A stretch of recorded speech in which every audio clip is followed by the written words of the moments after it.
That little New World Order that the globalists always tell you about that they're currently building. A new world order. A new world order. The international order. A new world order. The way they're going to do it is by brainwashing your children. And don't trust me about it. Don't take my word for it. We're going to show you the proof right now. So the globalists have actually told us on numerous occasions how they plan to bring about the changes that they're going to need to build that little new world order they're always blabbering about. And don't take my word for it. Check this out. I mean, you got Agenda 21 and Agenda 2030. These are both good examples of what we're talking about. And, you know, I know if you listen to CNN, the fake news kings, they're going to say, oh, it's a conspiracy theory. There's no such thing as Agenda 21. Of course, there is actually. Or they'll say, oh, it's a non-binding voluntary thing. In fact, it is not a conspiracy theory. It is a fact. Now, watch George H.W. Bush talk about it. We've signed a climate convention on the importance of economic instruments and free markets. We're included in this mammoth Agenda 21 document and the Rio Declaration. Let me be clear on one fundamental point. The United States fully intends to be the world's preeminent leader in protecting the global environment. And unfortunately, this is not just a Republican establishment problem. This is also a Democrat problem. Watch the leader of the Communist Party in Congress talking about Agenda 21. Check this out. H-Con Res 353 outlines a comprehensive national strategy for sustainable development in accordance with the principles of Agenda 21 to be coordinated under the leadership of a specific office and at the direction of a high-level government official. Okay, so in the Earth Summit strategy to save our planet, the architects of this abomination called Agenda 21, they actually tell you what it is. They say it's an array of actions intended to be implemented by every person on the planet. That means you and your kids and your grandkids and your great-grandkids and everybody else on this miserable planet. They say that effective execution of Agenda 21 is going to require a profound reorientation of all human society, unlike anything the world has ever experienced. So they got big plans, right? And you know, they like to call us the bitter clingers. You guys remember when Obama called us bitter clingers?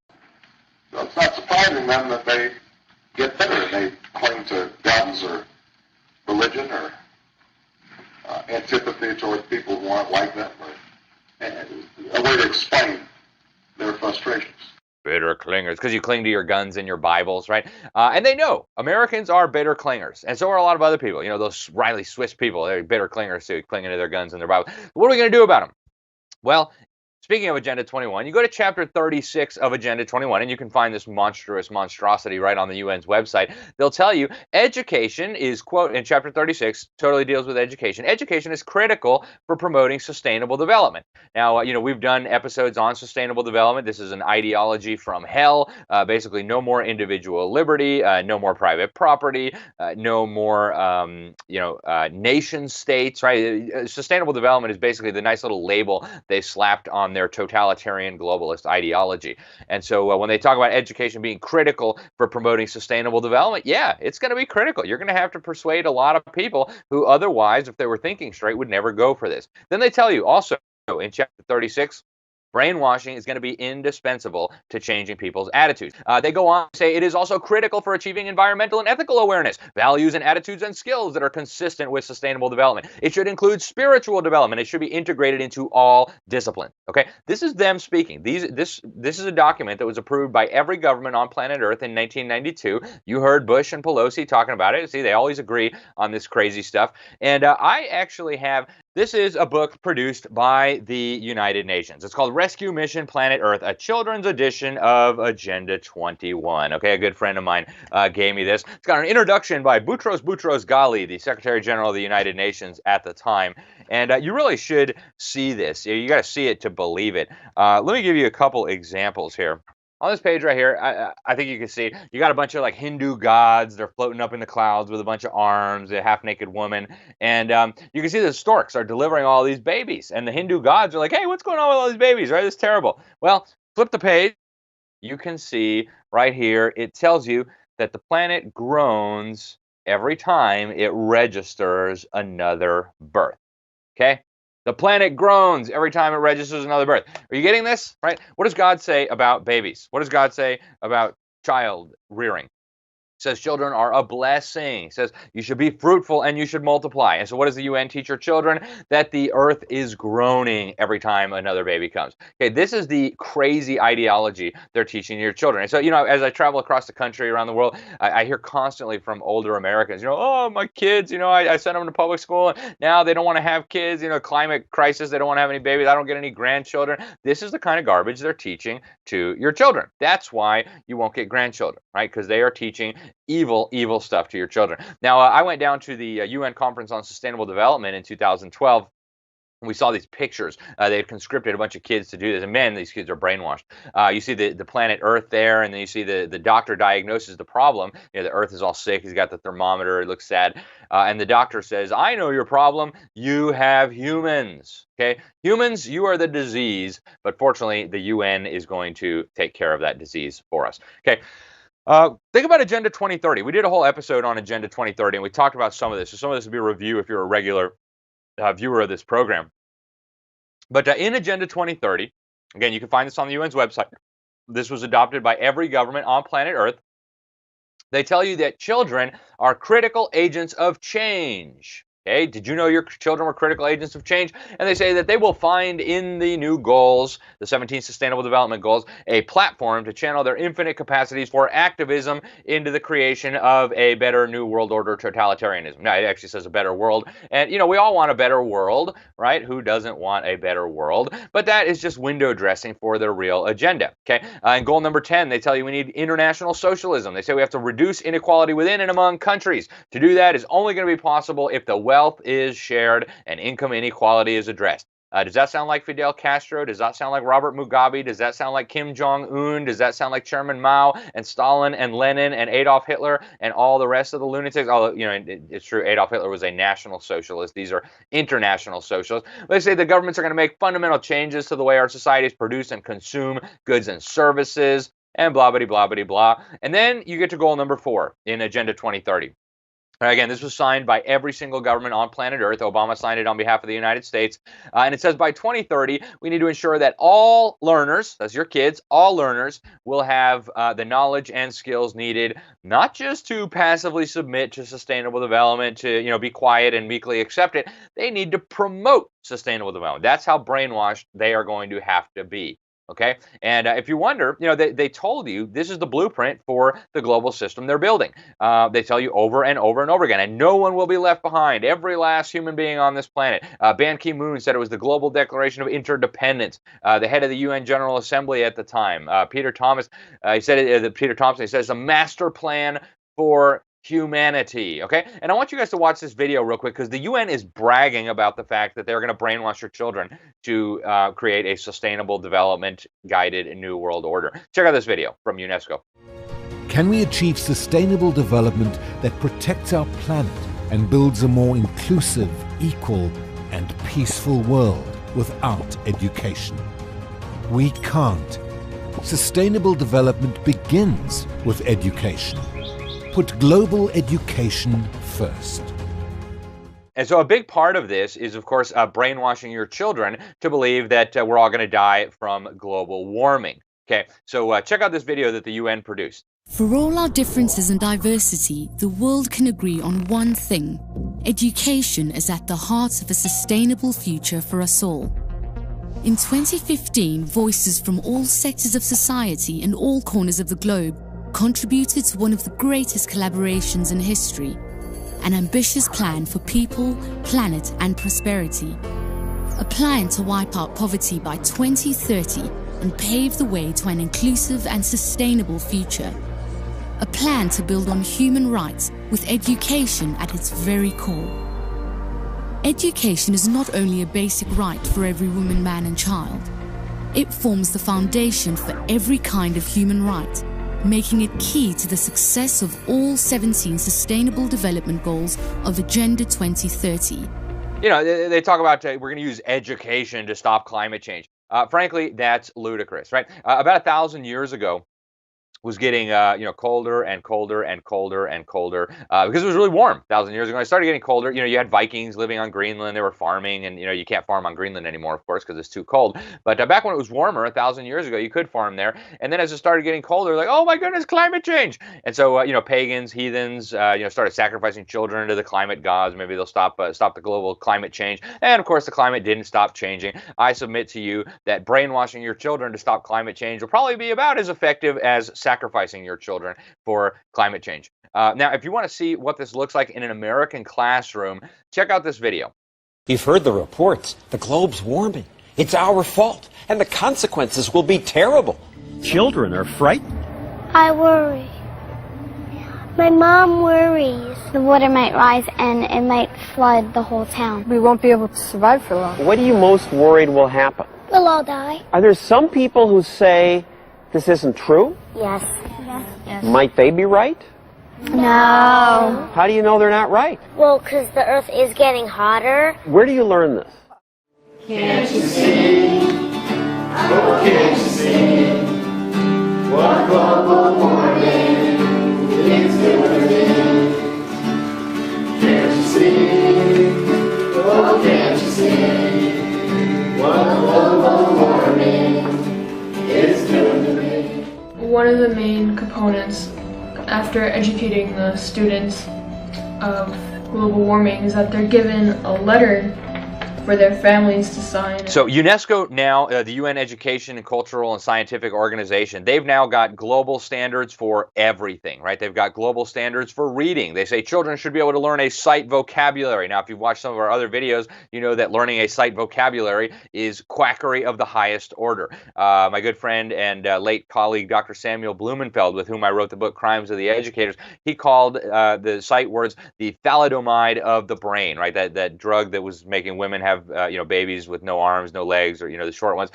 This is basically poison for the mind. It will result in handicapping children. So it's no surprise that UNESCO wants to teach children that. They've also got global sex education standards, where they want to start teaching 5-year-olds about sexual pleasure, right? Crazy stuff. We talked a little bit about that in a recent episode. They want 9-year-olds and 10-year-olds and 12-year-olds to be able to defend safe and legal abortion. And then they say, oh, this is all science-backed, right? And you go to the back, like, who's their science? Oh, Planned Parenthood, listed more than 20 times, okay? So the UNESCO's got global sex education standards that are perverted beyond the wildest stuff you could imagine. And you know what? The UN has been pretty honest and transparent about the fact that they want to brainwash your kids for a long time now, okay? Back in the 1940s, after World War II, they came up with the Universal Declaration of Human Rights. And it properly should have been called the Universal Declaration of Anti-Human Rights, because there are no human rights listed in there. In fact, it's anti-rights. These are privileges that the UN says are granted by governments and international agreements that can be revoked at any time. But if you read through this, go to Article 26, for example, they say that education shall be compulsory, right? Your brainwashing is mandatory by the government. They tell you that education, quote, shall further the activities of the United Nations. So if your child is receiving an education that doesn't brainwash them to love and worship the United Nations, then you are depriving them of their pseudo-human right to an education that furthers the activities of the United Nations. And that's what they said in the 1940s, okay? Also in the 1940s, they set up UNESCO, the UN Education, Scientific, and Cultural Organization. This was founded by their own admission to promote humanism, socialism, and globalism. The first Secretary General, Julian Huxley, said political unification in some sort of world government was the goal. They put out a series of pamphlets in 1949. They said schools must be used to combat family attitudes, okay? In 1990, they got governments from all over the world together in Jomtien in Thailand, and they came up with the first ever World Conference on Education for All, and they agreed to this Education for All agreement. In Article 5, they say children must be subjected to, quote, the same standards of learning, right? Every child in the world needs to have the same standards of learning. You go to Article 10, basic learning needs and basic learning content required by all human beings is a common and universal responsibility, okay? What they mean by that is that the United Nations, right, a common and universal, will be the ones deciding what is the basic learning content that your children need, okay? In 2000, they brought all the governments of the world together in Dakar in Senegal. came up with another Education for All agreement. They said governments must implement integrated strategies which recognize the need for changes in attitudes, values, and practices. Remember what I was telling you? They need some serious attitude changing. They say also in the same agreement, changes in attitudes, values, and behavior are required. Okay? Now watch this video of the Secretary General of the UN at the time. This is in 2015, talking about what is the purpose of an education. Education must do more than produce individuals who can read, write, and count. It must nurture global citizens who can rise to the challenges of the 21st century. The purpose of an education, as you see, is to create good little global citizens who will bow to their global masters. In 2016, the UN created a Global Education Action Plan. This was developed in Korea in 2016, and they said that education must promote, quote, the integrated development of the whole person, including the formation of their ethics, values, and spirituality. They said education must advance the cause of global citizenship. Children must understand their responsibility to protect the planet, and they've got to promote the UN's vision of the common good. Now, if you listen, these people will tell you this over and over again. The head of UNESCO, Irina Bokova, back when this was drafted, she hates me with such a passion, by the way. She's a member of the Bulgarian Communist Party, faithfully served the mass-murdering dictatorship there that slaughtered hundreds of thousands of people. Her dad was actually on the Politburo of the Bulgarian regime. And she says in a press release that was sent out to everybody on their mailing list, we have the collective duty to empower every child with the right values to shape the future as responsible global citizens. Okay? That's them telling you, not me. If you go to UNESCO's website, you'll see the UN Education for Sustainable Development Toolkit. And in this toolkit, they tell you that generally more highly educated people who have higher incomes consume more resources than poorly educated people who tend to have lower incomes. In this case, more education increases the threat to sustainability. Okay? Are you getting this? More education for your children increases the threat to their sustainable world order. UNESCO also produced a board game for children for use in with 8 to 10-year-old children, and the kids have to get the questions right before they can move to the next box. One of the questions, just to give you a sample, what is the best way to fight poverty? Okay, now if you have 2 brain cells to rub together, you look around the world, you say, which are the countries with the least amount of poverty? Well, we got America, we got Switzerland, we've got Luxembourg, we've got Liechtenstein, we've got Japan. What do they all have in common?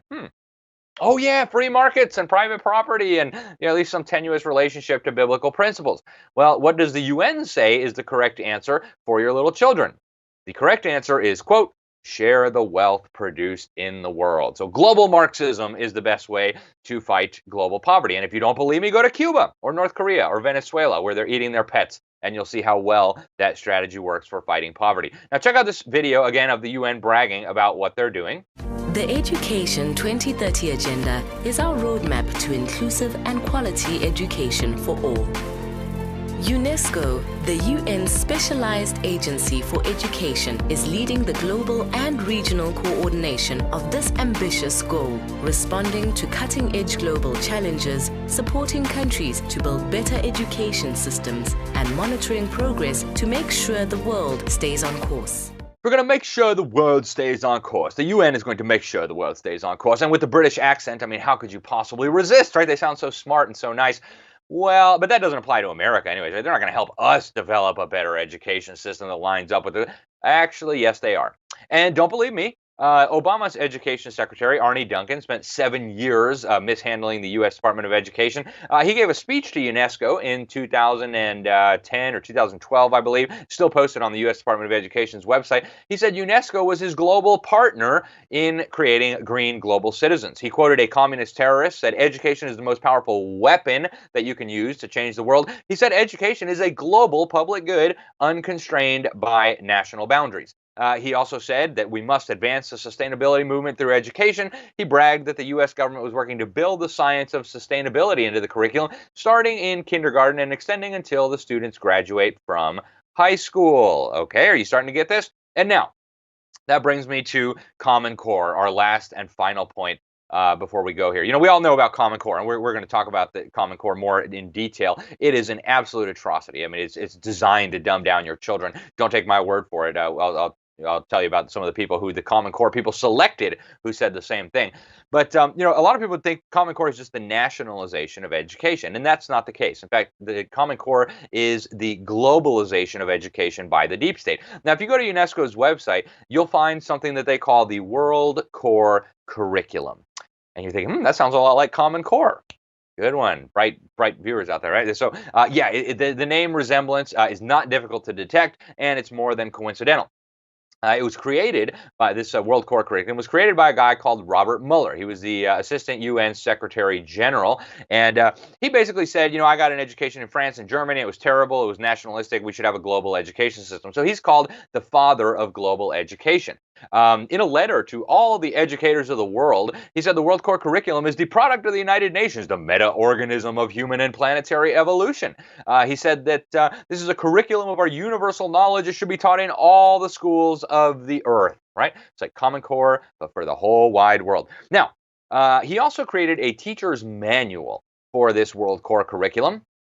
And in the foreword to the teacher's manual, he reveals something incredibly important. He says that the underlying philosophy upon which this is all based is found in the teachings set forth in the books of Alice Bailey by the Tibetan teacher Javal Kuhl.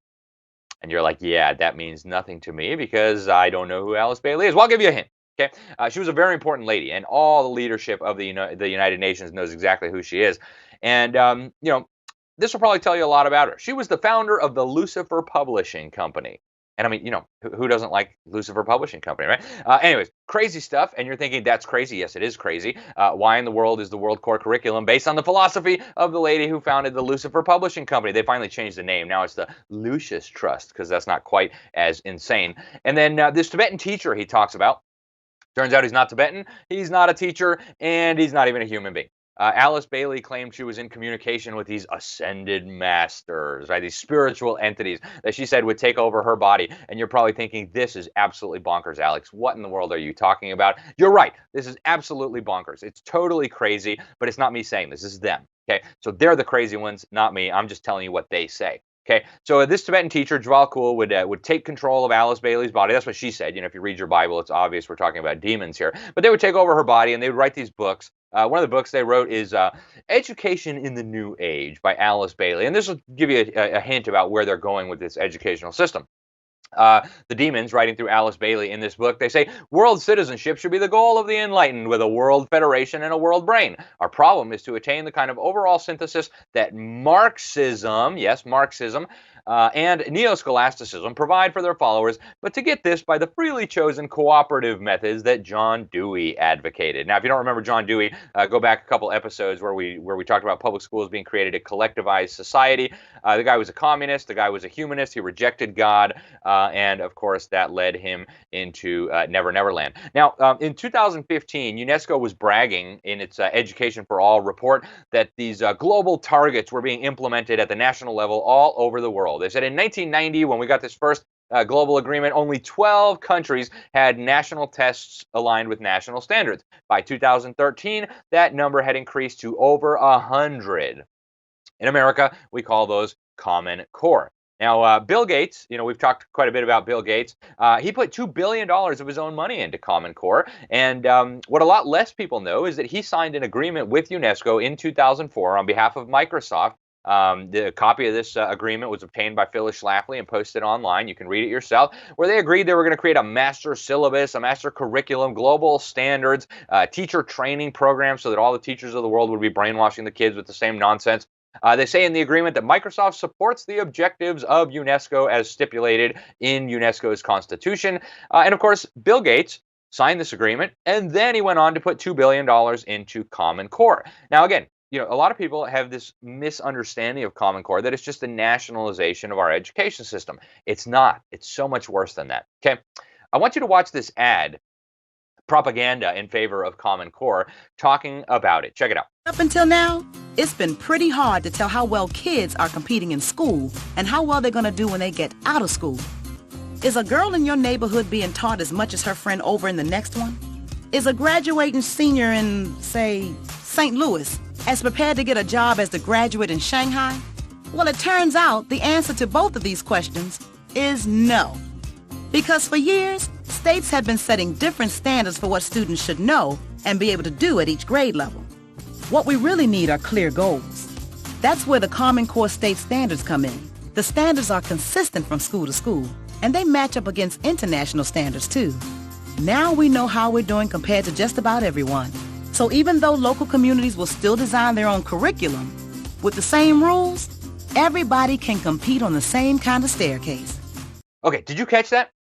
Kids in Shanghai, Paris, Chicago, they're all going to be learning the same thing. Common Core is aligned with international standards. That's them saying it, okay? It's not me telling you, it's them saying it. They are telling you what they are doing. And unfortunately, this has not stopped under the present administration. Betsy DeVos actually went down to the G20 meeting, the Education Ministers Summit, and she signed an international agreement with all these global education czars, Saudi Arabia, Communist China. So we're going to promote the development of curricula which have a strong focus on values and attitudes. It says we're going to provide education that supports better integration of common values like sustainable development. Wait a minute, where have we heard that term before, right? Sustainable development, common values with communist China, right? Forced abortions, population control, re-education camps for Christians and Muslims, chopping organs out of political prisoners and Falun Gong practice. Really? We have common values with them. In Saudi Arabia, right? Chop your head off for being a Christian. We have common values with them? Well, sustainable development, apparently. That's what they said, right? And they also said in this agreement, we commit to facilitating the internationalization of education. So are you starting to get the picture, guys? The brainwashing system, masquerading as a public school system, has been globalized, is being globalized. Your children are being force-fed propaganda, paving the way for a totalitarian, nightmarish new world order, as these globalist elites call it. And as long as you keep feeding your children to this monster, your children are going to keep serving and promoting this crazy agenda. I'm Alex Newman. You've been watching Behind the Deep State. Thank you for watching. Please make sure you share, YouTube, Facebook, all the big technology companies. They hate us. They're doing everything possible to shadow ban us, prevent you from seeing this material. We depend on people like you to get it out. Now, at the New American Magazine, we've got a special report, Rescuing Our Children. We give the whole history of this monstrosity, the globalization of education. And guess what? We've been talking about this for a long time, right? This is a special report the New American did in 1997. It's called Educating for Global Control, okay?